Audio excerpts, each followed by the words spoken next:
Hey, salut. Vous n'arrivez pas à développer votre business, votre chiffre d'affaires stagne. Voici les 5 erreurs qui freinent l'accroissement de votre entreprise. Bonjour et bienvenue sur ma chaîne. Comme promis, aujourd'hui, nous allons voir ensemble les 5 erreurs qui t'empêchent de développer ton business et augmenter ton chiffre d'affaires. Si tu n'es pas encore abonné à cette chaîne, je t'invite à t'abonner et activer la cloche de notification pour être prévenu lors de la publication de ma prochaine vidéo. Sans plus tarder, commençons. Voici les 5 erreurs majeures qui freinent le développement de ton business. Si tu as un bon produit ou service qui répond à un besoin réel, mais tu n'arrives pas à développer ton business, tu fais sans doute l'une de ces erreurs. La première erreur, ne pas définir sa cible. Ne pas définir son client cible, c'est comme aller en guerre sans connaître qui tu dois abattre. Et attention, je ne te demande pas d'aller tuer ton client, mais juste de savoir qui il ou elle est réellement. Connaître ton avatar client te permettra de gagner un temps fou lors de tes prospections commerciales et d'avoir un taux de conversion élevé. Ne pas le connaître, au contraire, te poussera à aller dans tous les sens, à dépenser ton énergie et quelquefois inutilement. Car en ne connaissant pas ton client, tu iras vers tout le monde et même ceux qui n'achèteront jamais ton produit, sans oublier les nombreux refus que tu vas te prendre et qui pourra te démotiver. Dans une vidéo, je t'expliquerai l'importance de définir ta cible et comment le faire. Il faut dresser ton avatar client pour faire mouche à 90% lors de tes prospections. Il faut connaître les valeurs de ton client, son âge, ses revenus, sa profession, etc., etc. Deuxième erreur, c'est bâcler la rédaction de son offre. C'est l'une des choses que beaucoup font, soit parce qu'ils ne connaissent pas comment faire pour écrire une offre irrésistible, soit parce que l'exercice est difficile et ils veulent vite se lancer. Conséquence, ton offre ne touche pas assez ton client, car il ne perçoit pas la valeur de ton produit ou service pour qu'il daigne l'acheter. Tu ne peux pas aller à la chasse pour chasser un éléphant avec un fusil qui a des balles pour lapin. Ta balle touchera l'éléphant, certes, parce que tu l'as ciblé, mais elle ne le touchera pas assez pour qu'il tombe. C'est idem pour toi lorsque tu vas en prospection. Lorsque tu décides de rédiger une offre, il faut trouver des mots adaptés.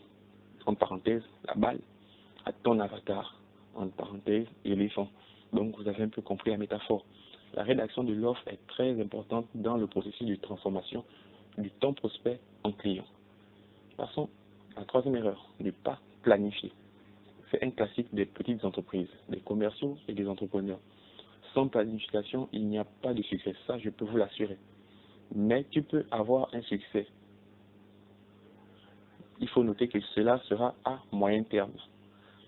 T'es-tu déjà posé la question de savoir pourquoi il est très courant que les startups ferment au bout de quelques années et que les rares sont les fois où des grandes entreprises mettent la clé sous la porte?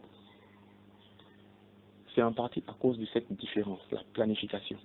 Les grandes entreprises planifient sans cesse pour avoir de bons résultats à court, à moyen et à long terme.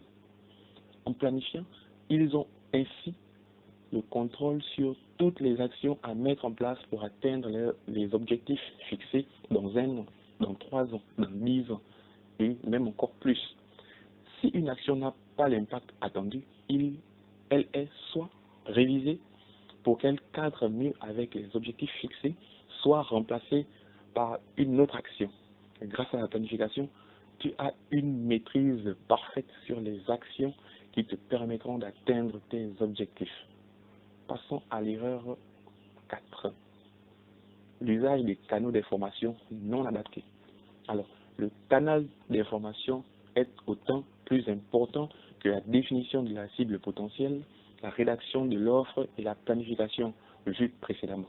En utilisant un canal d'information qui n'est pas adapté à ton client, tu auras un taux de transformation faible, car tu prospecteras et tu publieras tes offres au mauvais endroit et dans le mauvais canal. D'où l'utilité de la méthode CQQCOQP, qui aide à mettre en place un plan d'action commercial. Après avoir su qui est ton client, rédiger ton offre, il faut savoir où se trouve ton client. quels sont les canaux d'information qu'il utilise. En ayant ces informations, tu seras au bon endroit pour émettre tes offres et transformer les personnes prospectées en clients. Passons donc maintenant à la dernière et cinquième erreur. Les réseaux de distribution non optimisés. Ouais, c'est un grand problème. Ça, c'est une erreur que j'ai payée cash dans le lancement de ma première formation vidéo. N'ayant pas assez d'argent pour me créer un bon tunnel de vente et n'ayant pas assez d'informations sur les alternatives, je me suis lancé sans avoir optimisé mon réseau de distribution. J'ai perdu de nombreux clients car le client s'imaginait dans sa tête déjà, avec tout le processus que je demandais, toute la gymnastique qu'il ferait pour avoir mon produit, bien qu'il était très intéressant et important pour eux. C'est un point que l'on néglige quand on se lance, mais cela doit changer. Ton client doit avoir un processus d'acquisition de ton produit ou service simplifié pour que cela ne soit pas un frein dans sa prise de décision. Donc, optimise les réseaux de distribution de ton produit pour ne pas laisser la chance à ton client d'aller voir chez les concurrents.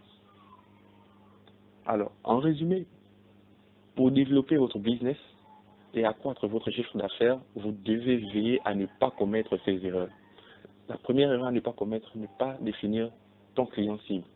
La deuxième erreur, mal structurer ou bâcler la rédaction de ton offre. La troisième, ne pas planifier tes actions. La quatrième, utiliser des canaux d'information non adaptés à tes clients. La cinquième, avoir un réseau de distribution mal optimisé. J'espère que cette vidéo t'a aidé à voir ton business plus clairement et t'a montré les points d'amélioration pour développer ton entreprise et accroître ton chiffre d'affaires. Si tu as aimé, laisse-moi un pouce bleu et si ce n'est pas encore fait, abonne-toi. Cela me motivera à produire beaucoup plus de contenu pour te servir et t'aider à développer ton business gratuitement. Pour la prochaine vidéo, tu découvriras ma méthode pour te fixer des objectifs qui te challenge et te gardent toujours motivé et déterminé pour réaliser